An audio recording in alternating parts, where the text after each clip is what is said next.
Welcome to the Natural Health Podcast, where we bring awareness of sustainable health in a business hustle space. The Natural Health Podcast is perfect for the high-performing, business-minded individuals who want to work with their biochemistry to achieve optimal health. It's Friday, which means it's time for friends sharing facts about health, business, and overall success. In today's episode, we talk to Dr. J Dunn, who will educate us on the role of your genes on your mental and physical health. Dr. J has been practicing natural medicine for over 30 years. She is a chiropractic physician and a certified in functional medicine and is an internationally known lecturer on genetics and nutrition, teaching physicians around the world on how to use genetic information to get to the underlying cause of the disease. Her drive to understand the true cause and her passion for helping those who are suffering from depression, anxiety, and attention issues have led her to create this program. She is the author of many books such as The Holistic Kinesiology and Perfect Health in Paradise, available on Amazon. She has built the program, which I mentioned earlier, that has helped many people struggling with mental health issues through genetic testing called MyHappyGenes. Welcome to the Natural Health Podcast. Thank you so much. I appreciate you inviting me on. You're most welcome. You're most welcome. So what is an interesting fact about yourself that you want to share with the audience of the Natural Health Podcast? Wow. Put you on the spot right there. On the spot there. I know I can talk about one that you absolutely love, dogs. We can talk about that. Yeah, we were just talking before we came on about dogs. I'm just getting ready to adopt a little golden doodle, which I'm so excited about. Yeah, I love dogs. They're just angels in disguise. Yeah, so a dog person, not a cat person. Not really. Not real fond of cats and the smell and the, I don't know, attitude. You know, you're petting them and they're all nice and sweet, and then it's like they're so unpredictable. It's so true. I wonder if you can actually tell by the person, by their genes, if they're a cat or a dog person, huh? Wouldn't that be an interesting study? That would be very interesting. That definitely would be. So how many dogs do you have at the moment? Well, I have two, and this will be the third. And the other two are getting older. So, you know, it's I always like to kind of transition them into a newer dog. Not that I want to get rid of them in any way, shape, or form, but you know how it is. It's like I just always have to have a dog, and I don't know. I'm excited about a new addition to our family. So. That's so beautiful. Have you got a name ready for it? Yeah, Timothy for some reason. Timothy. I don't know why, but random. It is, isn't it? I don't think I've ever heard anyone call the dog Timothy, but great. Yeah. It's not Timmy, it's Timothy. It's very proper. Get it right. So every time you're like, Timothy. Right. You're in trouble, Timothy. I absolutely love that. Love that. Wonderful. Well, what I start off with the podcast to ask all my guests is to get to know them a little bit. So the audience that's listening gets to know Jay, gets to know you for you. So I wanted to ask you, what have been the key turning points in your life to get you where you are now? Because in your bio, we spoke about you having 30 or so years experience in the natural health field. So what have been key turning points to where you are now? Oh, what a really good question. Because it's always about that, isn't it? The major turning points in our lives that lead us to a certain profession or a certain direction in our lives. But for me, it was actually getting sick. And I think that's true of a lot of people that go into natural healing is we're looking for some answers for ourselves. And, in my 20s, I had massive migraine headaches and nausea and fatigue. And I just felt terrible and, went to doctors and they did blood work and said, there's nothing wrong with you. Here, take a pill to cover up the headaches, some kind of painkiller. And I was like, no, it doesn't seem like the right thing, to just cover up pain instead of figuring out what's going on. And they had no answers for me. And so that was confusing to me, having been raised in the traditional medical model. I was like, well, wait, that's confusing. And then when I started looking for answers, went down the natural healthcare, kind of route. Even then, I didn't get any good answers for a long time until I found a kinesiologist who, I don't know if you're familiar with kinesiology or muscle testing. Yes. Do you do muscle testing? Are you a muscle tester? No, I don't do that. No, but I know a number of people that do, and it's just absolutely amazing. Yeah, I love it. I fell absolutely head over heels in love with it because when I finally ended up with a doctor who could do muscle testing, and he told me why I was feeling the way I was feeling and what I could do about it, changing my diet, taking certain supplements, and, of course, getting adjusted as well. It changed my life. I was like, oh my gosh, I feel better. I feel like a whole new human being. And I was like, I gotta learn how to do that. I don't know what that was. That was the weirdest thing I've ever experienced. I've got my arm up in the air and he's pushing on it, but he was able to tell me exactly what to do. And when I did it, it worked. That was the key. It was like, okay, I'm just gonna go with this strange thing and give it a good chance to work. And it did. And from then on, I was just madly in love with muscle testing. So I took every class I could get my hands on kinesiology and started practicing. And I was blown away. This is before I knew anything about the human body. Started doing muscle testing on patients, and they were getting well. They were getting well left and right. And they were coming to me, after they'd failed with a lot of other doctors. And I was like, wow, this is amazing. I want to know more. And so I went off to chiropractic school and then went off to study functional medicine. And, I just kind of snowballed from there. I became one of those people who can't stop learning, about the human body. I want to know everything there is to know. I want to know how it works. So constantly taking classes and constantly learning and exploring and trying to figure out the human body and how disease happens and how we get sick and why we get sick. It's an amazing journey. As you know, you're on the same kind of path. Yeah. And you just talking about that just gets me excited, like just being like, well, why? Okay, so you have this, but why? And similar to what you're saying, you suffered with migraine headaches as you were younger, and here's the pill, so you don't die. But it's kind of like, but why am I getting these? Why do I have these migraines? Why do I have these headaches? And then fortunately for you, you found these individuals in your life that led you down that path to find out why. Right. Yeah, and that's the key, I think, to natural healing is, in allopathic medicine or traditional, not even traditional medicine, but allopathic medicine. That's their solution is let's cover up the symptoms, as you know. And we as natural healthcare practitioners are going, why? Yeah, but why? And that really led me to the next big turning point in my career, which, after 30 years, I had a really successful practice. People were coming from all over the world to really kind of see me. I had a year waiting list for people to get in. Great results. But I still had this set of people that didn't respond to anything I did. And I'm asking that question, why? What is different about them? I mean, I'm doing all the things that I do normally with other patients, and they usually respond. These people weren't responding. And then I had some health issues still after all those years that I couldn't get on top of. And one of them was depression. It was I had struggled my entire life with depression. And, I just thought it was my fault. It's just my attitude. I got to work on my attitude, do affirmations I don't know. I just couldn't figure it out. I tried everything I could to fix it and nothing really seemed to work. And then a third thing kind of got me thinking that there was something we were still missing. I'm doing chiropractic. I'm doing nutrition. I'm doing blood work on them. I'm doing emotional work. I'm talking to them about their diet. And those things weren't working. And they almost always were. So I knew there was something missing. And then I started thinking about my father, who died at age 55 of lung cancer. Not a big mystery. He did everything, all the things that we know that you can do to get lung cancer, like smoking and drinking and stressing and never exercising and not eating right. And, it's like he did all those things. That wasn't the mystery. The mystery was his best friend did all those exact same things and lived another 30 years. He ended up marrying my mother after my father died. And so it was like, what is that? We as natural healthcare practitioners go, what, you should not smoke and you should not drink all the time and you shouldn't eat right. But, when you see somebody getting away with all that stuff and living fine for another 30 years, it's like, what? Why is that breaking all the rules?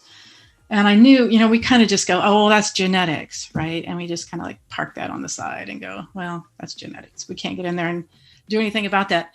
But when I started to look at the Genome Project, when it sort of, in 2006, they really kind of completed the Genome Project and we were able to map out the genes. And then the fun began where they started to look at what do these genes do? How do they work? How do they affect our physiology? How do they lead to a risk of certain diseases? And that's where I found some incredible answers. And, you mentioned the whole like mood and personality thing. And that was one of the first things when I got my genes tested. I found some specific genetic variants.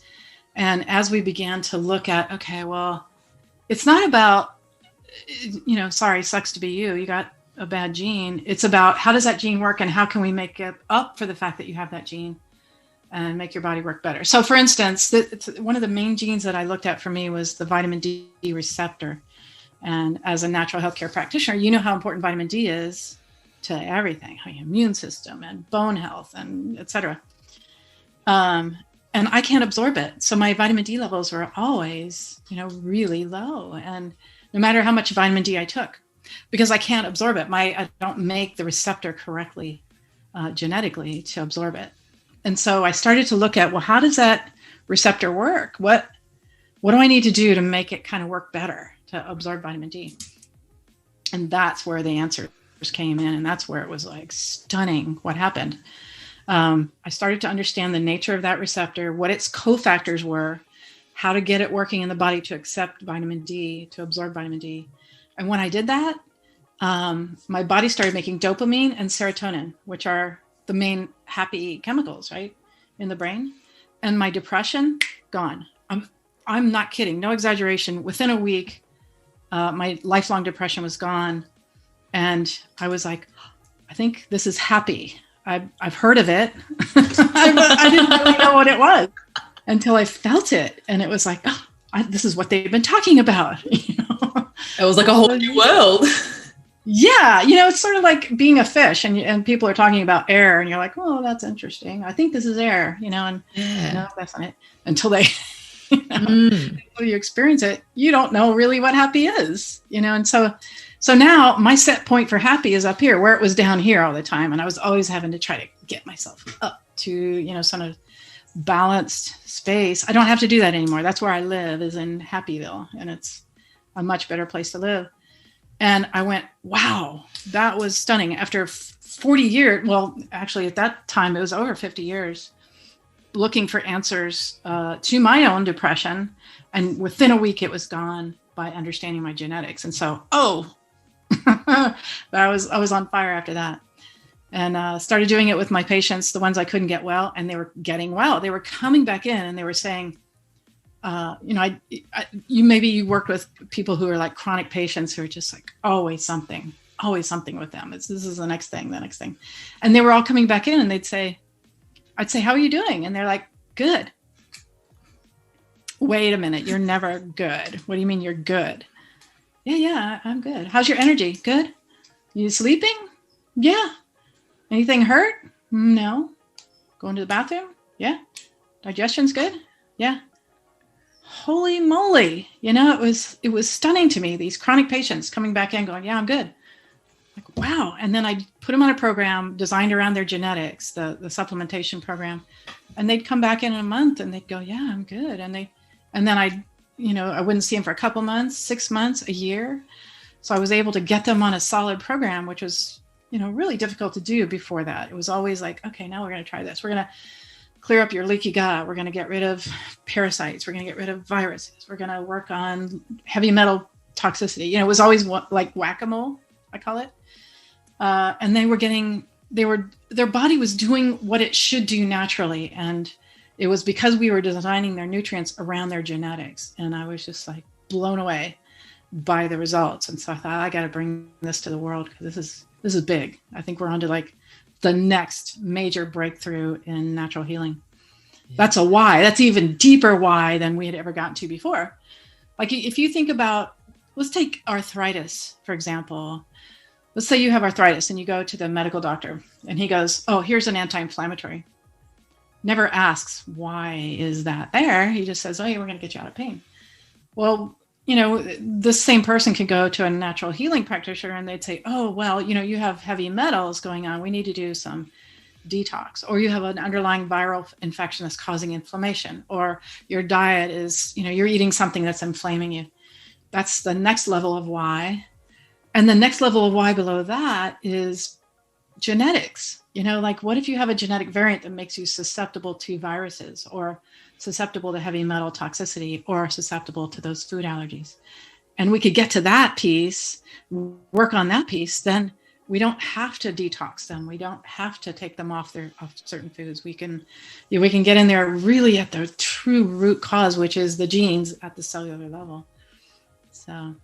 Yeah, I love that. That all just gets me so excited. Like I get absolutely excited about this stuff because like you said, you not only looked at the gene that may be causing that, which you're like, okay, you have this gene and, you can just go, all right, well, that's what you have. You actually went and looked at what is this gene? What pathway is it under? What are the cofactors? What is the end result? How does it start? What food starts it? What's the end? Are you getting the end result? And it's like, oh my gosh, and that's probably like it's mind blowing because even if you just look at one gene, you'll spend like hundreds, thousands of hours, and it's just absolutely amazing. And we have so many genes out there that are causing all this stuff. So it's absolutely amazing that you shared with us your turning points. You started with your own health issues, which is amazing because a lot of individuals come to practitioners and they feel like they don't get it. But, most practitioners get it because they've been there or they've seen others being there. So, so it's awesome that you shared that with us, that you've been there. Yeah. Yeah, I think that makes a practitioner more empathetic. And I'm sure you've had your struggles too, and you can, relate to people a little bit better. And yeah, 100%. Yeah. So I love that you shared that journey with us. And that led you at the end opening up MyHappyGenes. Is that right? Yeah. So what we did, or what I did actually from understanding the genetics, was I created a program called Holistic Methylation. And it's a how-to for doctors, how to work with genes, how to understand the pathways, as you mentioned, when we look at, the energy production pathways where we turn glucose into ATP, which is a basic unit of energy, what happens on the steps all the way down there. And you can have genetic variants along the way that stop that process. So if you think about it logically, if you're having trouble getting from sugar or glucose in the body down to ATP, you're going to gain weight and you're going to be tired. You can't make energy out of your food well. So we teach doctors how to analyze those pathways, from the Krebs cycle and electron transport chain, the brain chemistry cycles, the detoxification, histamine pathways, methylation, and the nitric oxide pathways. So we break those down and show doctors how to test for them, how to get a genetic test, how to look at what are the cofactors that they need to make up for these genetic variants. And so I started teaching that around the country. And eventually I want to teach that around the world. I just put it online. We just uploaded it online, and we have a level 1 and a level 2 for practitioners. And then I started thinking about, that's for practitioners to learn. And then I started thinking about all the people who are struggling out there with mood issues of all kinds. And they're not, some of them are serious, but some of them are just suffering in silence because they don't think there's anything they can do about it. Like me, it was like I never talked about it because, number one, I'm not going to go on any psychotropic drugs. I'm not going to, do anything aggressive. I've done counseling; it never worked. So you sort of accept that. Okay, that's the way you are. And I think there are a lot of people out there, a lot of people that struggling with either anxiety, or depression, or PTSD, or addictions even, or ADHD, attention issues. And this can really help them because we're understanding why that's happening in their bodies. And it's incredibly comforting to know that there's a reason. It was for me, to find out, oh my gosh, it wasn't my fault. There are actual genetic variants that were inhibiting my brain's ability to make the happy hormones. And so everything I tried wasn't going to work because I wasn't getting to that root cause. And I know there was a lot of people out there. So we created this program called MyHappyGenes, and it was designed for the general lay people to kind of get that information and start to work with it. And they can get, a diet report. You can get your basic genetic tendencies, where are your genetic tendencies for addictions or depression or ADHD or PTSD, even opioid addiction. We have these risk sliders on our report that show you your susceptibility for those things. And that's number one, to know that, oh my gosh, it is my genes. Gives you a lot of compassion. And then we have a whole gene table where we, report all the genes, and then you can click on those genes to really dive in deep and understand what those genes do, how they affect your body. And it's a great tutorial on you, understanding you and why you are the way you are, and kind of what your risks are for, we all have genes that are in our ancestors' genes passed down, certain risks, like cardiovascular disease or things like that. And you can, when you pop open those genes, you can look at, oh wow, this gene is associated with Alzheimer's or all kinds of medical conditions too. So it isn't strictly mood. And then they can also go to the diet and lifestyle report, which is all based on your genetics. So what about lactose? What about gluten? What about MSG, salt, fermented foods? Intermittent fasting even, is not good for everybody. 100%. What's your best diet? Keto, high protein, low protein, high fat, low fat, high carb, low carb. You can get a sense of that through the genetic test, and that's a great place to start. Like you were saying, the little steps, every little step toward doing the right things for around your genes makes a big difference. So that was where we wanted to go with that. And then we have a bunch of reports for the practitioner, because we wanted the supplementation to be in the hands of somebody who could really monitor you, because they have a powerful effect on, if we turn on some genes that are going to make your brain make serotonin and you're already high in serotonin, that can be a bad situation. So we wanted somebody to be there monitoring you when they start turning genes on, essentially, getting them to express in a certain way and changing. And like you said, someone might be like you, all of a sudden, oh my gosh, is this happy? It might actually bring on more anxiety and more, right. So they need that support in regards to, well, this is what may happen. This is what it can occur.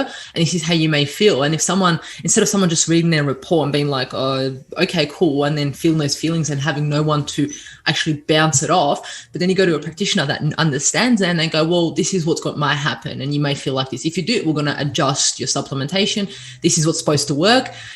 So many milligrams of, B9 and all that stuff is supposed to work. However, it actually may not work on you.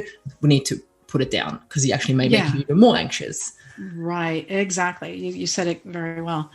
So that somebody monitoring you and tweaking the program in case anything happens and just keeping a close eye on you is a good idea. So we have all these doctors now trained all around the United States, some in Canada. I think we might even have one in Australia. I believe we do have one in Australia. I'll have to look in it. There was one guy that was reaching out and taking our classes and stuff from out there.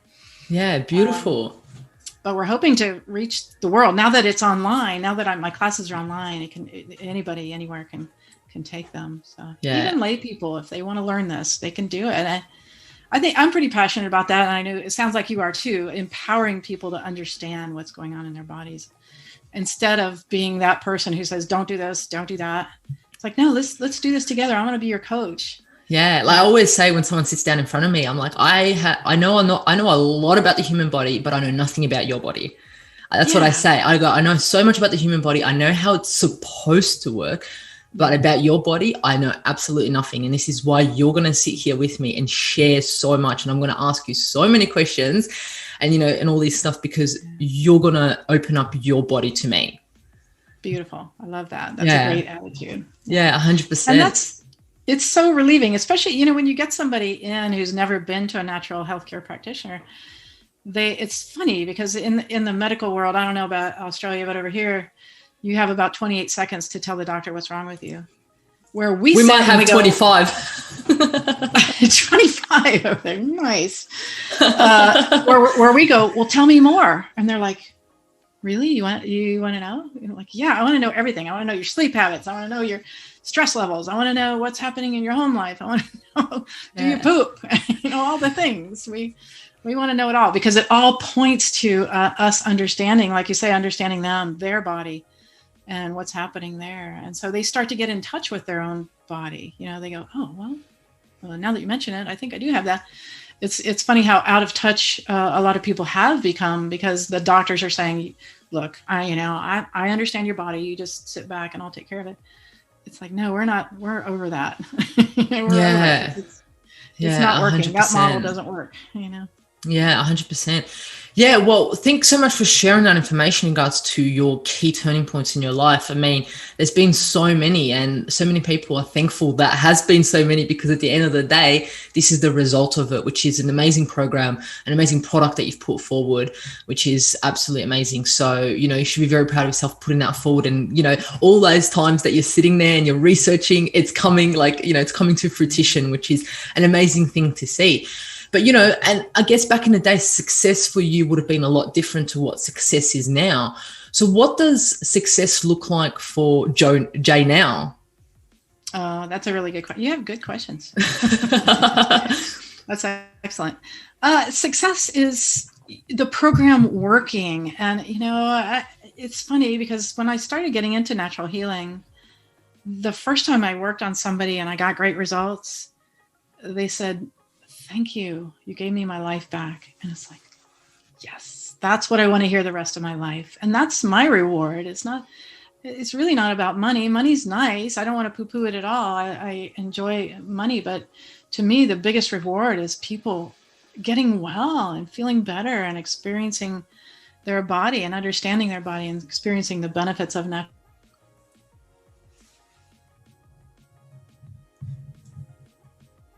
Program can reach a lot more people than, one-on-one. We can only do so much, right? How many people you see during the day is just a few. Like I could only see, about 8 people a day, because I do spend, a good chunk of time with them. When I taught doctors, I could reach, 100 people at a time. But this program, I was hoping to reach millions. So success to me would be to reach millions of people and help them be happier and healthier and more content.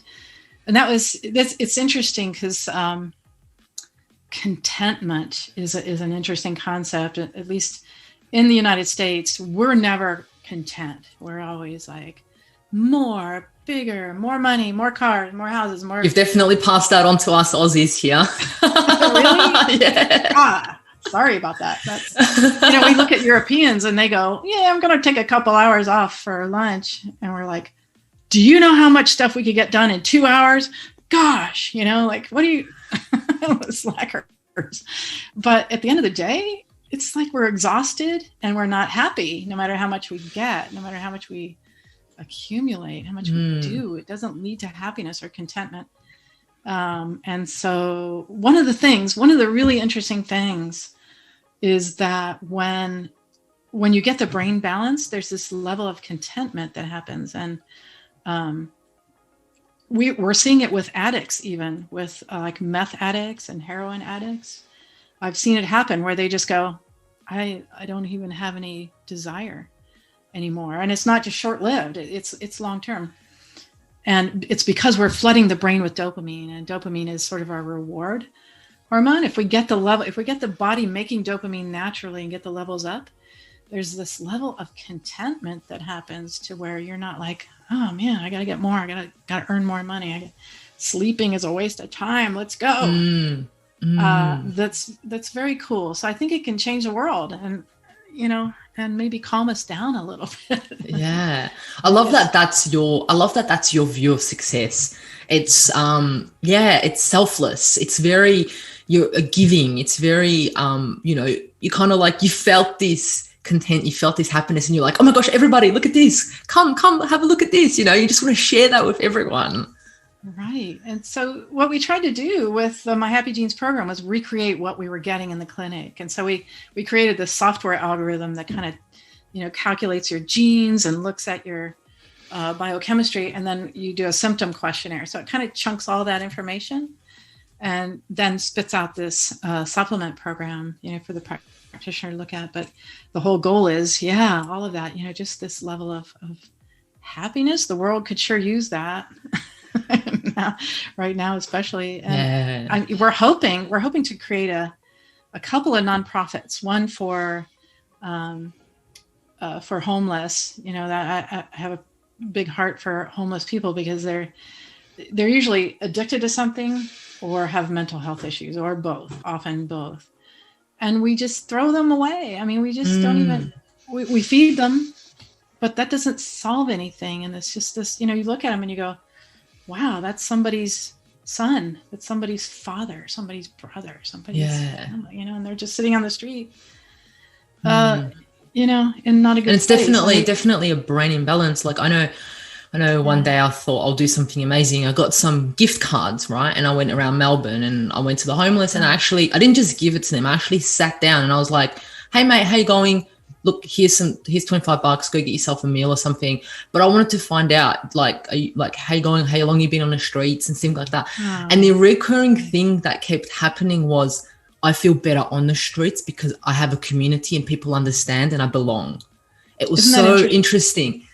So then it goes back to us wanting to belong, It's so interesting. And then he was like, he goes, I could go and get some, a house or something. He's like, but I actually have a family here. That was like a few of the people, there's different cases. Like this one guy's house burnt down. He's like, I literally have nowhere to go. My house burnt down and I'm in so much debt.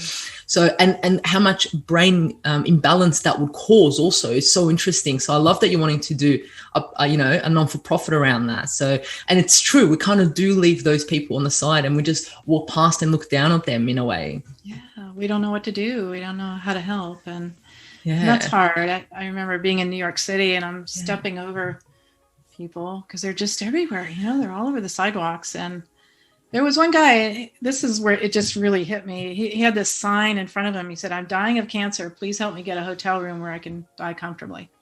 And I'm like, are you kidding? This is so sad that that we can't even take care of those people. But so, and the other group are the vets, our vets over here, a lot of them, PTSD, suicide is really common. They're suffering and not a lot of good answers there either. Medication is not helping, and it's creating a lot more problems than it's solving in some cases. In some cases, it saves people's lives. I don't mean to poo-poo medications altogether. There are some times, of course, 100%, absolutely necessary. But for others, it doesn't seem to work. So I would love to help that group too. Kind of get their feet on the ground and get back into life and not have these constant anxieties and losing sleep and wrecking their home life. So that's where we're going. That's the big picture. As soon as we get our balls rolling and get some generating some income there, that's what we want to eventually give back. Yeah, that's absolutely beautiful. I love that. And I love talking to business individuals who actually, are at the stage of their business, at the stage of their career where, they just like, I just want to give back now. Like, even though I believe, we should always give throughout our whole career, but, but there's that, I think it's the hierarchy that we come to, Mellows, is it Mellows or Mallows hierarchy that we come to, and we just want to give at the end. Maslow's, yes. Yeah. And we just want to give at the end. That's the highest thing, is about serving, Yeah. Yeah, I think, and again, that comes from that contentment. It's like, okay, I have everything I need. How do I give the rest, and how do I help other people achieve that? Yeah, that's absolutely cool. beautiful. I like that. Yeah. Well, let's talk about today's topic. I know we've spoken a lot about it already, but I'm so excited about what we're about to find out from you and all the knowledge and experience that you have. So as we know, research has confirmed that our genes are absolutely directly related to our mental health and wellness. So let's talk about genes, DNA. What is it? So the audience knows actually what it is. Okay. Yeah, that's a good idea. Basics. I kind of tend to just, go there. So what happens is you have a code, your genes have a code. They're your blueprint, essentially, for making certain enzymes in the body, certain proteins and tissues, et cetera. And every cell has the same DNA code, the same blueprint. But so if you inherited from your dad, so you get two sets of genes, you get one from your dad, one from your mom. If you've got the wrong code for a certain enzyme, let's take, for instance, lactase. That's the enzyme that breaks down lactose, right? The milk sugar. If you got the wrong code for making lactase, one from mom, but the other code is the normal code, then you're about you're affected a little bit, but not a whole lot. But if both parents gave you the wrong code for making that lactase enzyme, then you're likely going to be lactose intolerant. You're not going to be able to break it down because that enzyme isn't going to be made correctly in your body. That's one that I think people can understand. And it makes people, intolerant of dairy products. So they may feel, digestive issues or whatever. They can't break it down, makes them stuffy with all the things. Same thing happens in, let's say, the gene for the vitamin D receptor that I was talking about. Again, one gene from mom, one gene from dad. If you have the right code, then you absorb vitamin D well. If you have one gene that's the wrong code, then it's going to impair your ability to absorb vitamin D by about 30%. Both codes, the wrong code, that can impair your ability to absorb vitamin D by 70%. That's a big hit. So let's say, you have that vitamin D receptor, which I did, homozygous, both codes, wrong code. My ability to absorb vitamin D is reduced by about 70%. So that's huge. Now, vitamin D is critical for many things. One is it activates other enzymes that gets our brain making dopamine and serotonin. And so that was the big deal for me. But the other thing, and I forgot to mention this, is genetic variants are associated with a higher risk of lung cancer when you smoke in the vitamin D receptor. So there was my dad. And I went, oh yeah, okay, that explains a lot. Probably my stepdad did not have that gene and he went around smoking and he was fine. But the other thing it does is activate T cells, so you can have, for me, I was always fighting Epstein-Barr virus, chronic fatigue syndrome for 40 years since I had mono when I was 16. And couldn't get on top of it no matter what I did. I mean, I could manage it with natural healing, but I never really got on top of it. And then once I started working on my vitamin D receptor, my body started making T cells, which is our immune system. It's like it activated my immune system to the maximum capacity. So then when your immune system is activated, it can go in and kill viruses, bacteria, yeast, fungus, parasites, all the critters that have kind of hang around. You probably see patients all the time with parasites and viruses and, all the things. And so we didn't have to work on that anymore. If we upregulate the immune system through understanding the genetics, then I don't have to fight viruses anymore. The body does it. It does it very beautifully. We're just loading the gun so it can go in there and get it. And then, but then we look at its effect. Once we turn on the vitamin D receptor, it affects other genes. So for instance, it's going to make more dopamine. Dopamine is broken down into norepinephrine and adrenaline, right? So the body's now making more adrenaline. Well, if you have the gene where you don't break down adrenaline, that can create a problem. So you got to look at the interrelationship of genes. So now this person is going into anxiety attacks because they don't make the gene correctly to break down adrenaline, and they're like awake all night, and they're going, "I'm going to get you. I'm coming to get you." So you have to look at, do they have that gene, and if so, we have to work on that gene too at the same time that we work on the vitamin D receptor. And then there's another gene too. So if we're upregulating the production of serotonin, we have to make sure that they can break down serotonin, and that's the MAO gene. Maybe you're familiar with that one. Yes. That's the warrior gene. So if they don't make that one correctly, we just send them into irritability, anxiety, and just aggression. They turn into a total grouch monster. And so again, we got to look at what's the relationship. We have to look at the genes in relationship with each other. And that was the thing, that we were doing that was very different. A lot of people are looking at, oh, you have the VDR gene, take these supplements. We're looking at, do you have the VDR and the MAO or the COMT? Yes, and that is key. And that's what I've found. You can look at, sorry to interrupt you, I just got excited because you can look at that one gene and then supplement it. But what effects is that going to have on the cycle 100% down the other pathway? Yeah, you have to look at that. And that's what we found kind of accidentally. So we were turning on methylation, and you probably know what methylation is, where you upregulate your production of methyl groups, and that turns on detoxification to maximum capacity. And people were getting really sick because they're dumping heavy metals and chemicals and pesticides all at once. And they're calling me up going, I feel terrible. Oh my God, my head hurts. It's oops, what do we do? And so we kind of came at it that way in our clinic. We had this whole team that was working on it, and we were like, oh my gosh, what's happening there? We had heavy metal testing done, and sure enough, the body's dumping all these metals. We're like, wow, what did we just do? We didn't even touch the detox pathways, but the body's doing it. It's like, we got to make sure that doesn't, come on too fast. So we had to manage that. So it sounds like you've already run across this, where you have to look at the interrelationships, and that was the key. That was really the turning point for our system, understanding the interrelationships of the pathways in the body.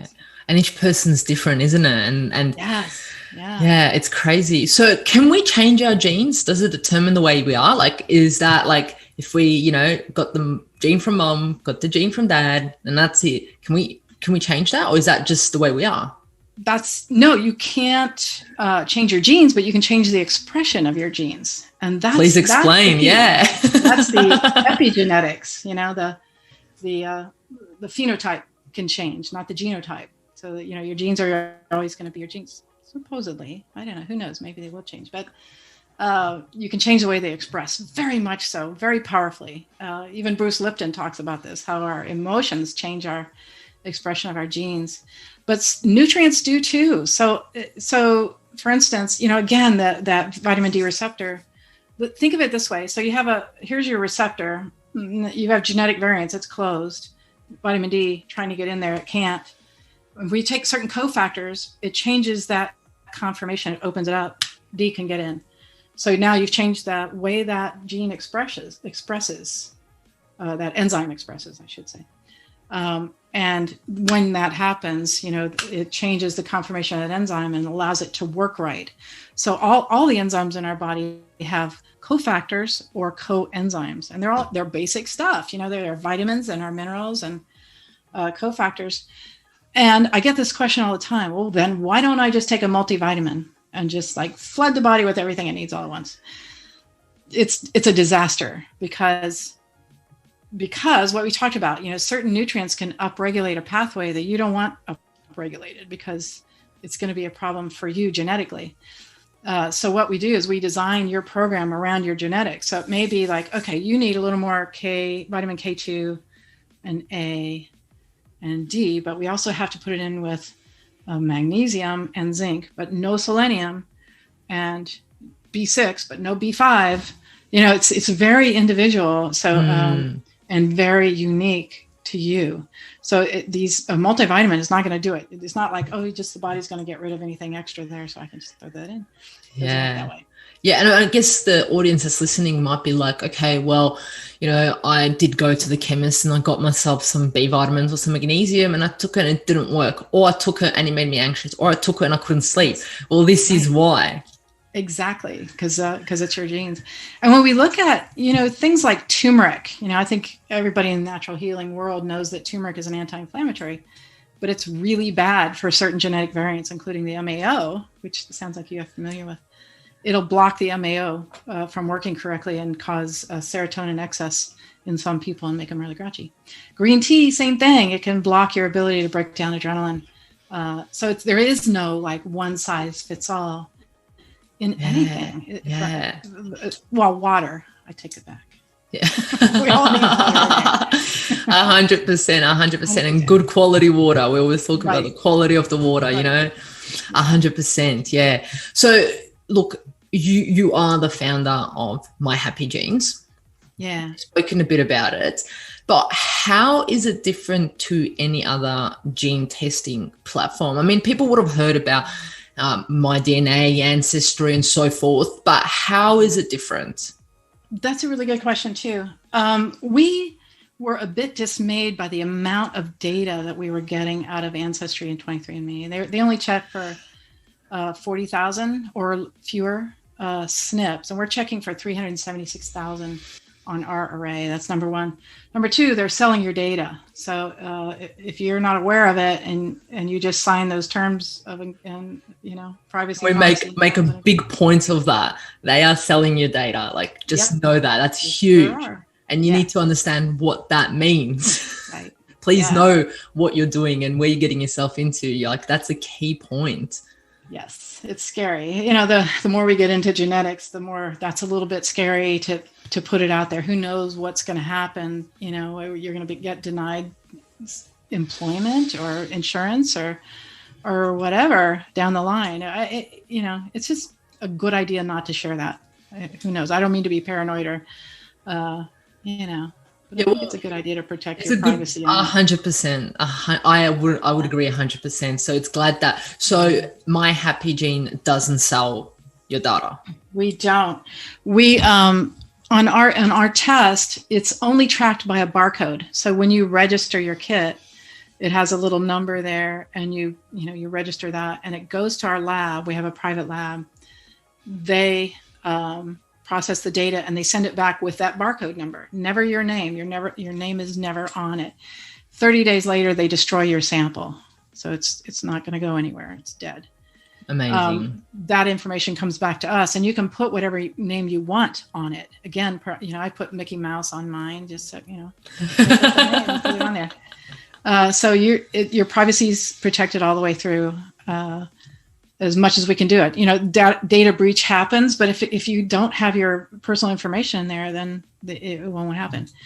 The other reason we wanted to go is to get our own DNA testing is the saliva. A lot of people were having trouble spitting into that tube. And so we're using a swab. It's easier for kids and it's easier for older adults. And I don't know. Did you ever do 23andMe or Ancestry? No, I haven't done any gene tests, but I'm keen to get your one done, and we'll talk about that after. So I'm keen and the main reason why I haven't is due to all of those things that I've been researching, and yeah. Ours costs a little bit more, but our data sample is so much bigger, and so it is a little more expensive. And it's unfortunately it's only available in the United States so far. We're going to be expanding to the world. That's my other big dream. I'd like to get distributors, throughout the world. Maybe somebody in Australia and Canada and Europe as well. But I can hand send you a DNA kit. And we can do it. Awesome. And then we can do a follow-up podcast and we can go into it. Yes, we can do that. We'll read your report together online. We'll discover all about Yeah, that sounds amazing. I'm keen. I think I already know. I believe I have a very slow COMT gene, with a number of other ones, but that's just my. I've written down like a list. I've already got it on Word, like what genes I think, and then it'll be really interesting to get it and be like, oh. Yeah, I bet you are, because it's interesting that the COMT people, I call them COMT people, are very bright and usually, just interested in everything, very smart, a lot of energy, just very fun to be around. They have a hard time, though, shutting it off. They can't. They're always thinking, it's like, oh, I could do this and I could do that. Sleeping is kind of tough for a COMT person. But they're my favorite people. They're usually just a lot of fun to be around, but I know they struggle with anxiety. Do you have a lot of anxiety? Yeah. Yeah, 100%. Yeah. Anxiety and just, like just being like, okay, I've got this idea. I've got to make this happen. Time's running away. And then just being like, no, but I got to do this. And sometimes a lot of concentration, you're just like, I'm really going to do this. And then you just find that hard. So, and I used to give myself a lot of, about it, because I'm like, why aren't I just focusing? And then I learned a lot about genes and stuff like that. And it'll be interesting when I do the test. And then I'm like, oh, maybe it's just that. And then, but it'd be interesting to have a look at. Yeah, that sounds exactly like your COMT. It sounds like big time. Yeah, they're very creative and but a little ADD, like yeah. Let's go do this. Let's go do that. But yeah, I love it. And it's interesting because we also look at some genes that are entrepreneurial, and I imagine you have those too.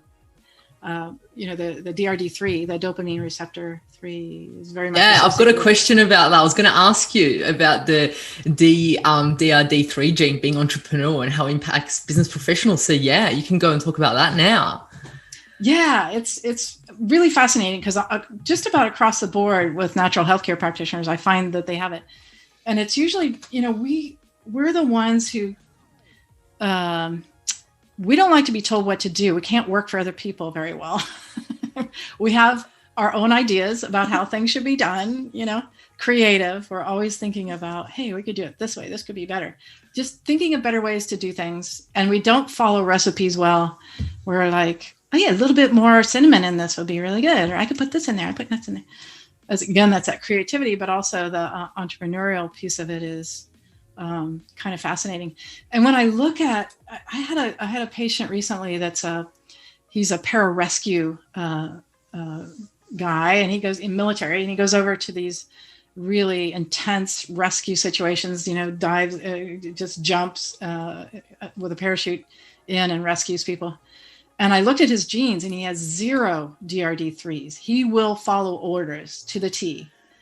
So it's just fascinating. And, I look at my brother he's worked for this company. He's just a small cog in the wheel of this big company, goes to work doing the same thing every day, comes home, does the same thing every day. And for us DRD3s, we'd be like, no, take me now. Take me. Go. I'm out. But and we need those individuals. It's amazing. I look at them and I'm like, this is amazing. Like, thank you so much for doing what you do. Unfortunately, I can't. But what you do keeps society rolling. It keeps it going, which is amazing. Absolutely. Yeah. But it's really cool. It'd be nice if we could use this like in the employment kind of capacity and say, the best job for you is this, or you'd make a good manager, a good leader, or finding the best job for them in a corporation or something. Yeah. See, I worked in HR previously in my past life. And really? So that's really interesting that you mentioned that, because I've had a lot of organizations who wanted to do personality tests and so forth before they hire, especially manager roles. They wanted to see all that. So it was really interesting. Putting the gene aspect in there would just be mind blowing. I think it would, if we could stay away from the thought that there might be some discrimination there, like, oh, well, sorry, we can't hire you. You have the COMT gene. Well, that would be tough if we can get true. that. That's so it's a slippery slope there. Yeah, 100%. I always thought it'd be fun to do a genetic like matchmaking kind of thing. Match people up with that. Would be so interesting, wouldn't it? That would be very interesting. Yeah. I mean, I've looked at some couples that were like an amazing couple together, just really well matched. And I'm stunned at what I find. Often they're very similar, and you go, you guys aren't related, are you? But with some minor differences, so that they really aren't. But they're often like so very, very close, but not exact. And they're the ones who seem to do the best. Or, I'm sure there are complementary kind of things like a COMT. You wouldn't put 2 COMTs together. They would drive each other insane, and it would just be constant stress. It would be constant stress. Yeah. So you want somebody who's going to balance you, calm you down. Yeah, 100%. Yeah. So now we've spoken a little bit about the genes and things like that, but I wanted to know, we're talking about mental health, right? And you've spoken about depression, anxiety, but what role do our genes actually play in the relations to our mental health, such as irritability, aggression, behavior, and so forth? I know you've spoken a little bit about it, but is there anything else that they play a role in? Yeah, very much. The irritability is interesting. Early on, I saw this with some patients. They'd come in and they were, I had this guy, he had MS. He had been fairly recently diagnosed with MS, and his wife brought him into the room and accidentally hit his wheelchair against the side of the door. And he turned around. He's like, Emily, watch where you're going. And he starts going off on her. And she just did kind of one of these and looking at me like, eh. And, I said, so what's going on with you? And I started talking to him, and I put him on a program, put him on the genetic program. And he came back in a month later. And she wheeled him in. She didn't hit the door jamb that time, but, wheeled him into the center of the room, and he turned around. He said, thanks, hon. And he was a whole new person, just sweet, kind, just like, wow. And so she's standing behind him, and I'm asking him, how do you feel? Do you feel any different? And he's like, no, not the same. She's behind him going, she's like, oh my God. He's like, he's so nice to be around now. And it just completely changed his personality. So that has been fascinating to see those changes. People calm down. People, just lose that irritability. I know I have a warrior gene too. I have an MA. I have several MAOs. I have 5 of them. And when my physiology is off, I'm pretty darn grouchy. I'm not any fun to be around. But when we work with that gene and it breaks down those grouchy hormones, man, it just calms your brain down, and you're just like, oh, okay. Why? I don't know why I went off on you. I apologize. I don't know what that was about. And we completely forget why we were mad. I don't know what that was. Yeah. When it often was physiology. And we think about our physiology drives our emotions a lot of times, and not the other way around. I mean, it can go both ways, but think about your anxiety, in those times when you're like, and then you go, must be because I have a lot to do, or whatever. We make up a story, but it's really your physiology driving the reason. Yeah. And when we calm your brain down, your brain goes, yeah, I'll get to it. It's not the end of the world. It's okay. I'll figure it out. And it's like, wow, it's just different. When we do emotional work on people, I know in the past, I would do some emotional balancing on people, and some people were just like an endless well of like this issue. My dad yelled at me when I was 5. My mom, spanked me. We had a car accident. Bam, bam, bam, bam, bam. All these things. We all have all those traumas. But when you get the brain balanced, to get their brain chemistry balanced, it's down to like 2 or 3 major events. You clear those, bam, that patient is like completely different. So it works so much better. And all the things we know how to do work better when we have that baseline of balanced physiology. The brain is balanced. Our detoxification is happening. Our energy production is happening. Histamine is breaking down. Everything is sort of like right where it should be. Then your acupuncture or your chiropractic or your homeopathy or your emotional work all works, so much better, because you have a foundation for working with the other issues. So it's interesting. 100%. I feel that 100%. I definitely can relate to that. So let's talk about some genes now. I'm interested in. So let's talk about some genes for mental health, right? So what gene would impact someone who's impacted by, let's say, anxiety? Because some individuals that are listening to this podcast might be anxious and they're like, you know what, that's just me. I'm anxious and that's it. Yeah. What are some genes that actually affect that certain anxiety? Well, the big one was the one you mentioned, the COMT, and that's the catechol-O-methyltransferase is what that stands for. I'm glad you can pronounce it. And it breaks down your adrenaline. So if you think of, adrenaline is your anxiety hormone, you can't break it down. It's going to stay in your system. And it keeps us in what we call sympathetic dominance, where your body never kind of relaxes. That's a big one. There's another one called the GAD, G-A-D, and it breaks down glutamate. And glutamate is another anxiety causing hormone in the body. If you can't break it down, it actually causes neurological damage. It could kill your neurons in the brain and cause all kinds of neurological problems as well. It's normally made into GABA, and GABA is like our calming neurotransmitter. So you can see, if glutamate is high and GABA is low, you have a genetic variant there, and you're not turning glutamate into GABA. So that's a biggie. The MAO that we talked about, the monoamine oxidase, also causes the serotonin to be too high, which can cause anxiety as well. So it's interesting, if you have a combination of the COMT and an MAO, that's irritation and anxiety, double anxiety, and that can cause OCD, a little obsessive compulsive disorder, which can, because a lot of individuals who have anxiety may have that, and there's different degrees, Like for myself, I think like I had it like what happened was this huge stressor happened to me in my life about 20 something. And then I was really, like you would say, OCD about a few things. Even like looking back at it now, I'm laughing, like even crossing the lights, I would have to like wait a few things and then cross the lights. It was so weird. I wouldn't do that now because I don't have that stress on me now. So maybe it's interesting for the audience to understand that gene may activate at certain times in your life. You may not have it all the time. Right. Well, if you think about it, so if this is like a set point for anxiety, and you genetically are up here, add in a traumatic event and you're up here. So that's when PTSD happens, or, the OCD, like you say, that can kick in and you start, counting steps, or you're washing your hands all the time, or you're, all the things that, kind of can clue you into your little OCD. Did I lock the door? Did I turn off the stove? Did I, that compulsive sort of thing that happens.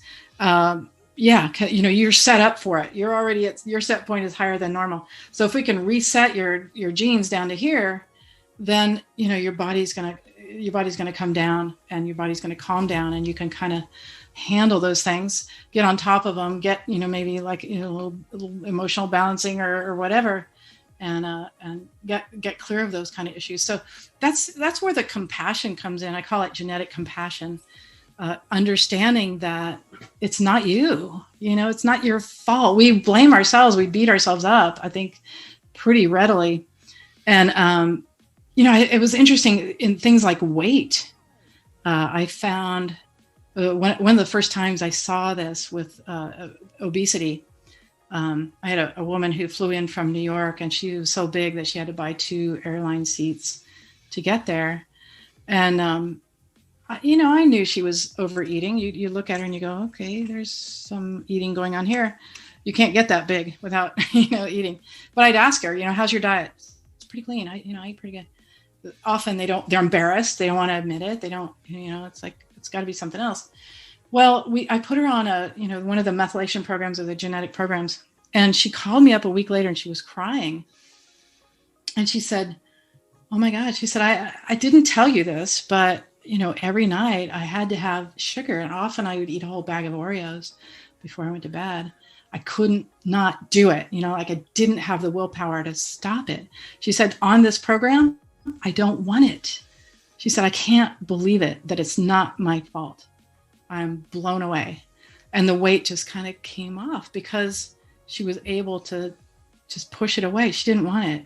And that was the interesting thing we were finding, is if you get the brain and the body balanced, it doesn't want sugar. It doesn't want alcohol. It doesn't want the crap. So all these years I was telling people, now don't eat alcohol, don't eat sugar, don't eat gluten, don't eat, whatever. And they would do it for about a minute, and then they'd go, and because of the urges were so strong. But if we change their physiology, they don't want it. The same thing was happening with drugs, with methamphetamines and heroin and alcohol and other drugs. We found that the body stopped wanting it, once we get it balanced. Same with food. So it was like I started looking at things very differently, with a lot more compassion, and talking to people like, this is not your fault. There's some choices, yeah, but for the most part, your body is craving sugar because you're not turning it into energy, and your brain needs sugar, and it's going to drive you to the 7-Eleven to get that quart of ice cream, because it's starving to death. Your brain will start to starve if you can't turn food into energy, and it'll make you go get that food. And that's such an interesting way of looking at it, isn't it? It's a totally different aspect. It changed everything for me, how I looked at healthcare issues. So now I encourage people, tell me about it. What do you crave? And fess up, because there's no judgment here. This is about something's going on in your body. If you're craving something abnormally, is it salt? Is it sugar? Is it sex? Is it alcohol? What is it? And let's balance your brain and see what happens. And I'm just stunned by what can happen with that. So it gives people a great deal of compassion for themselves, and me compassion for them. And it's huge, because we look at obese people and we go, put down the ice cream, go out for a walk, and they can't. Often, because their body isn't turning food into energy, they don't have any capacity for exercise. There's this exercise intolerance that happens. And you tell them, go out and walk, and they feel terrible. It just wrecks them because there's no fuel in the tank. Yeah. And you hear a lot of people say I don't have the motivation, and that'll probably come from genes also. Right. Yeah. From genetic variants. And also, damage to the mitochondria. That's the other piece of it. The environmental piece that kind of fits into the genetics and can turn genetics on is, that's chemicals and heavy metals, pesticides, the glyphosates. I'm sure they're a big problem over there as well. Radiation, the electromagnetic fields, all of those things can damage your mitochondria and then cause other genes to express. So that's kind of a big deal. That's where the rubber meets the road, as far as, us talking to them about your diet and your lifestyle and your environment. Yeah. And that's a good Clean that point. up as It's well. kind of like when people say, I've never felt the same since I've moved into that house, since I started that job, since I did this, because it's kind of like, okay, something affected those genes. Yeah, and that's again, where we listen for those clues. It started when, and what were you doing, and where were you, and what was happening. Yeah, 100%. So we've spoken about a few anxiety genes. Would they be the same for depression, or would they be different? So depression, often, very, very often, it'll come from that vitamin D receptor, because that's so critical for making dopamine and serotonin. But it also comes from methylation. So that's like the MTHFR, MTRR, methylene tetrahydrofolate reductase gene, which is how we turn folic acid into the active form. Genetic variants there can very much affect our ability to make serotonin and dopamine as well. So we look at, that sort of pathway, the methylation going into the vitamin D receptor and then making serotonin and dopamine and breaking it down. So depression, man, we're just seeing it go just so fast. I haven't seen a case where it didn't work. I mean, that's not a study, that's anecdotal, but it's been stunning. It's been stunning. After my very quickly seeing my brain come alive, sometimes people on the first dose, they go, wow, my brain just came on. That's amazing. And I love that. That's so rewarding to see them light up. Their brain is like happy. Yeah. This is another interesting piece of it. Altitude has an effect on our brain chemistry. So when we go up past 2,000 feet in altitude, I imagine you say meters, or I don't even know what it translates to. We're so stuck in the old algorithms. But anyway, anything past 2,000 feet, your serotonin levels go up. No, sorry, they go down. Dopamine goes up, serotonin goes down. Anything past 2,000 feet. So it's like the suicide belt. Out here in the Rockies, much higher incidence of depression at higher altitudes. Wow. Really? That's so interesting. Yeah, because the lower oxygen lowers your serotonin. So when you go down to the beach, are you near the beach? Where are you? Yeah, near the water. Oh, nice. So you're at low altitude, so your serotonin levels are going to be higher. So for somebody who has an MAO, it's going to make them worse. If they've got a VDR, it'll make them better. So you can tell. Ask somebody, do you feel better when you're in the mountains? Do you feel better when you're at the beach? Yeah, that's so interesting, isn't it? Yeah. It's very interesting, because I was thinking about my family. My family actually comes from the mountains, ancestry-wise. Yeah, high up, not near the beach. They're from Herzegovina, Bosnia and Herzegovina, near Croatia. Oh, wow. Amazing. Yeah, in the mountains. Yeah. So farm family. So but interesting, very interesting to, look at that. That's such an interesting aspect. Yeah, it's fascinating. Yeah. So the whole genetic thing is fascinating, how it interacts with our environment, and our environment interacts with our genes, and our diet interacts with our genes. Are you able to just briefly, I know this is probably coming to the end of it, but just run down what serotonin and dopamine is for individuals that are listening, because they're like, oh, you're talking about serotonin and dopamine, but can you just briefly outline what they do and what they do? Well, yeah, they're brain chemicals, or brain hormones, I should say. And serotonin, everybody knows about serotonin, sort of like it's our happy hormone, but it's also, we look at levels. Too high is not good, because that can make you really irritable and grouchy. Too low is going to make you depressed. So it's, we want serotonin in kind of in the middle range there. Dopamine is more reward hormone. So it's, when you get a good grade, or you get, you win the lottery, or, somebody pats you on the back and says, good job. Then dopamine is secreted, and it makes you feel good, because it's like, oh, I just got a hit, I just got a dopamine hit of reward. And it kind of lights up your brain and fills up those dopamine receptors, and your brain goes, yay, I'm happy. It can be sugar, or it can be, lots of things can fire up dopamine. So dopamine. Your phone. Yeah, right. Exactly. So people are on their cell phone, and bing, they've got a hit, they've got a text or a phone call. Boom. It makes you addicted to that phone, because you're looking for the next dopamine hit. So it's, they have different effects in the brain, different kind of mechanisms for mood generation or mood balancing. Those are our main neurotransmitters. We have others. We have GABA, again, that we mentioned, which is our calming neurotransmitter. And then we have excitatory neurotransmitters like glutamate. Histamine is another one. A lot of people don't understand the nature of histamine, which is like, a lot of people have allergies, and you can have a genetic variant that doesn't allow you to break down histamine correctly, which causes you to be genetically susceptible to allergies. But histamine is also a neurotransmitter. It's good for wakefulness. So maybe if you have allergies and you've ever taken an antihistamine, you probably know how you get sleepy. It's because you just lowered your histamine levels. So having enough histamine or not too much, it's all about balance. It's all about not too much, not too little, getting that sweet spot for our neurotransmitters or our brain chemicals, where we feel content and happy and life is good. Yeah. So if you had to break down 3 genes that impact our mental health dramatically, what would they be? The 3? That's the VDR, the COMT, and the MAO. That triangle. Bam, bam. That's it. It's like, that's where bipolar is. That's where the OCD is. That's where anxiety, aggression, irritability.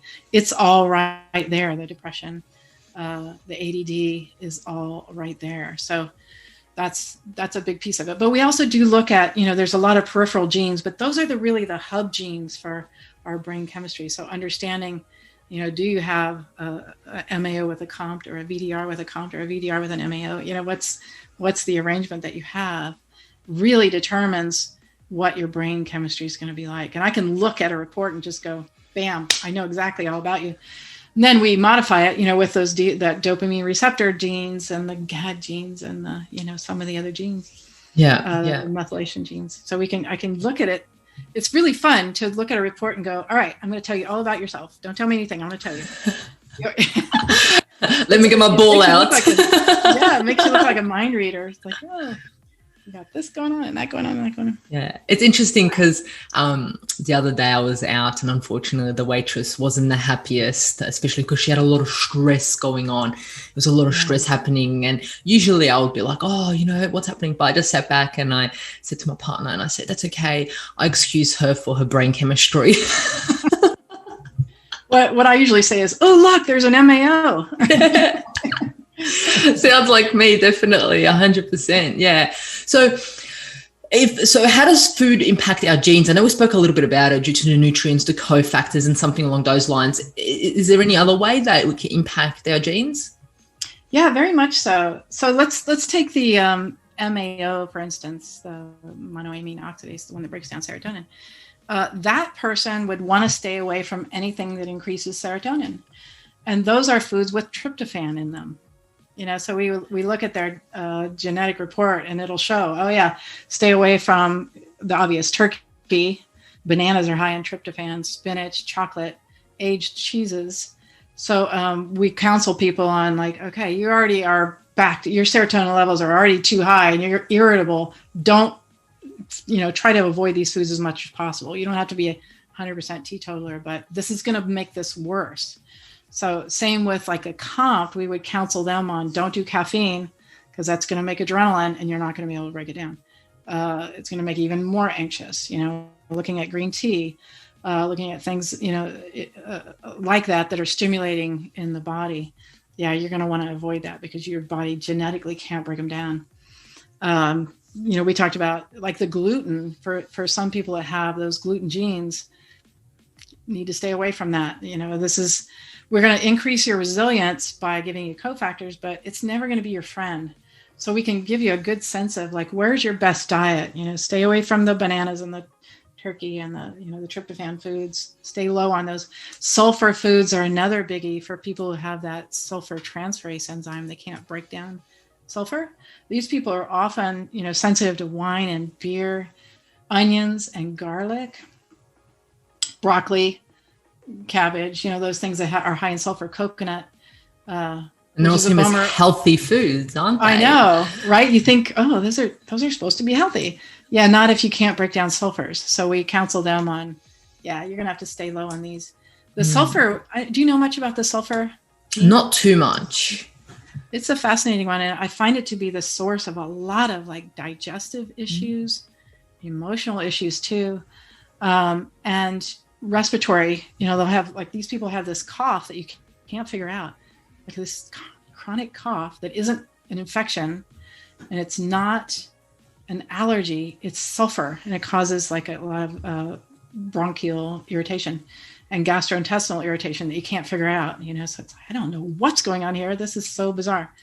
And it's often, that's a sulfur and an itch, like there's no rash there, but they're scratching. They're like, they itch and they're like, it's under the skin. It feels like I can't, every time I itch, it makes it worse. Yeah. Like, bam, that's sulfur. You're not getting sulfur out of your body. So we'll tell them, stop the onions and garlic and all the sulfur foods, and huge change. So definitely there's a lot we can tell you about, where your best diet is. And even often that alone can make a huge difference in somebody's health and life. Yeah. So someone who's got to increase their mental well-being, they want to increase their mental well-being. They've tried literally everything they can think of. They've seen this practitioner, that practitioner, and they get those days where they're just like, you know what, this this is going to be for the rest of my life. Or they're taking pharmaceuticals and they're like, this is what I'm going to take for the rest of my life. They've just kind of accepted their, that's they're going to be. Yeah. How would the genetic test that you do, how would that help them? Yeah, just number one, just understanding, just getting that information about why they are the way they are is the first step.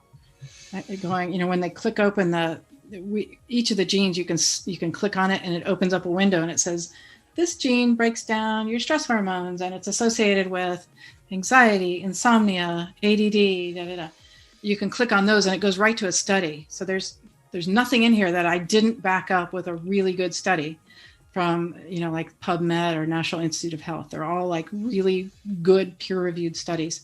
So you click on that link and you go read the article. Oh my gosh, this explains why I do this. I get it. It's not me. It's my genes. I see what's happening. And then, the more they understand about their own body, then they can start to go, okay, I get it, and to not feel like that's just the way you are. Sorry, sucks to be you, but that I can work with that. I can understand how to work with that. And that knowledge is priceless, to start going, okay, I'm going to get it. We call it a PhD in me.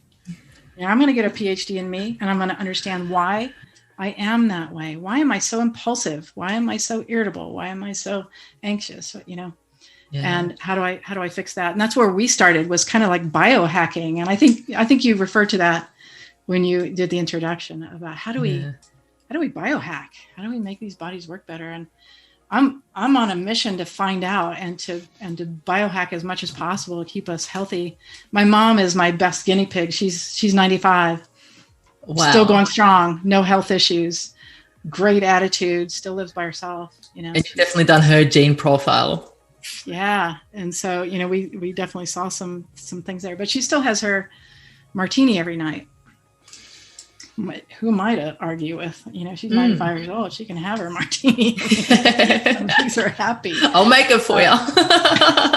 Yeah. But it's kind of cool to see that, people look at her and they go, you're 95. You look like you're maybe 80. She looks amazing for her age. And I think there's a lot we can do to prevent a lot of the diseases and the aging and the deterioration that can, we think we're doomed to, and we're going to die. I mean, I get that, but I love that. We're all going to die.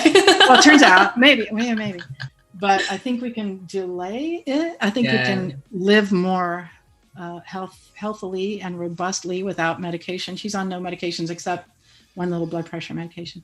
So I think that's possible, so it's really fun. She's I call her the lab rat. I'm going to get her a little t-shirt. This is lab rat. I love that. But I'm experimenting on how long can we keep her going and keep her healthy and keep her happy. Yeah, I do the same to my mom. So she listens to this podcast and I'm like, she's got this. I'm like, try this, try that. Is this working? Is this not working? She's like, how come I'm doing this? And I'm like, oh, just go. Just take it. Yeah, just trust me. Yeah, I love that. My mom's that way too. She's like, okay, whatever. pops it in your mouth. Yeah. I love that. Absolutely love that. I love that, you know, you got support from family in regards to what you're doing, and that's absolutely amazing. So coming to the end of the podcast, if you can put down some practical tips to our audience to incorporate to balance their mental well-being to make up for their genes, what could it be without knowing their tests and things like that? What would be some practical tips? That is hard without, looking at your genes. But, I think there's some obvious things like the things I mentioned. If you're grouchy, watch those tryptophan foods. I mean, for gosh sakes, don't do 5-hydroxytryptophan, 5-HTP or tryptophan supplements. Watch those. And then, for people with anxiety, the pretty obvious is caffeine. It's really going to keep you from breaking down your stress hormones, your adrenaline and all that. Avoid stress. How do you like that one? I love it. Never thought of that, did you? You didn't think of that? No. Never given that as advice ever. I think that's definitely something to think about. But it's funny. Eat right. You hear doctors saying, eat right and avoid stress. It's like, okay, I'll do that. Great. What does that mean? What are the guidelines about it? But I think it's so powerful to get your genes tested. And, the cool thing is if you already have Ancestry and 23andMe, you can actually run our reports and get some decent information from those. So if you've already paid for those and already shared your genetics with the world, then you can actually buy our reports. And if you go to MyHappyGenes.com, you can buy them. It's $49 for the mood and personality report, and $79 for both the diet and the mood report. And there's so much information in there. So that's a really good place to start. If you're just tiptoeing into your understanding your genetics and just tear it apart. When I first started learning the genes, I was like, what's that gene do? I just like Google it and oh my gosh, look at that. Look at all the things it does. Oh, that's, so there's a lot to study. I think it's fascinating, but I'm kind of a nerd that way. But I think people really enjoy it. They really enjoy understanding their own genes and how they work. So that's the first step, is get in there and start digging around in your genetics. I think start your PhD me. Yeah. Start it today. Get to know you. Yeah. I love that. So in regards to practical tips, I mean, the whole podcast is filled with practical tips. You've given us so much information, so much knowledge, so many, little hacks in there, what to do, what not to do, and so forth. So really appreciate that. But to finish off, I ask all my guests, as this is the Natural Health Podcast, what is your best kept natural health hack? What's a little health hack Jay wants to share? Wow. That's an open-ended question. I think, really for me, and it's not that long that I've been actually doing this, is focusing on taking care of myself. As women, especially, we're always taking care of everybody else. Getting enough sleep, getting at least a little exercise, not having to push yourself to the absolute exhaustion limits, but just all the little things that, you can stop during the day and check in. How am I doing? Am I exhausted? Do I need to rest? Do I need to eat? And listening to your body, I guess that would be my biggest tip. And that's where, a lot of people don't listen to their bodies. They eat a food and they don't realize that they feel terrible or they feel good. So I think checking in, listening, and some self-care would be, I think, one of the biggest things that we can do. Yeah, I love that. I absolutely love that. So for anyone who's been listening to this podcast and is like, I want to know where to get more information, how to get in touch, where to start, what to do, how can they contact your company and what can they do? Yeah, so it's MyHappyGenes.com. So it's simple to go on there and take a look. The course, if they're interested in learning more, it's holistic methylation. I know that's a mouthful. Maybe you can put that in the notes. Yeah, I'll definitely put everything in the show notes, 100%. Okay. It's with a W, holistic methylation. And again, that's a bit of a mouthful, but it's really a primer on understanding the genetics and understanding your physiology. And even lay people can get in there and go, I try to make it as simple as possible and easy to understand. And I think there's a lot that they can get out of it too. especially if they're starting to do the biohacking thing and understand their genes. You can really learn a lot there. So I've got a bunch of videos on YouTube that are primers as well that you can go in there and watch and see a little more of an explanation about what's happening in the genetics. So lots of resources on brilliant, yeah, on those, yeah. Holisticmethylation.com and then MyHappyGenes.com. Amazing. So. Definitely lots of information there. That's absolutely amazing. Well, thank you, Jay, for so much for taking your time out to be on the Natural Health Podcast. Really appreciate it. And the audience is like, their mind is just blowing with all the information that you shared with them today. Very cool. Thank you. And I'm going to try to say your name, Mihaela. Mihaela. Okay. That's a tough one, but thank you so much. I appreciate your asking me to come on your podcast. You've got some amazing podcasts. I went in and looked at your subjects and they're like, wow, this is cool. I need to go in and listen to some of your past episodes and catch up. Thank you. Thank you so much. I really, really appreciate it. Well, thank you for joining us at Natural Podcast. And remember, the missing link between failure and success is your health.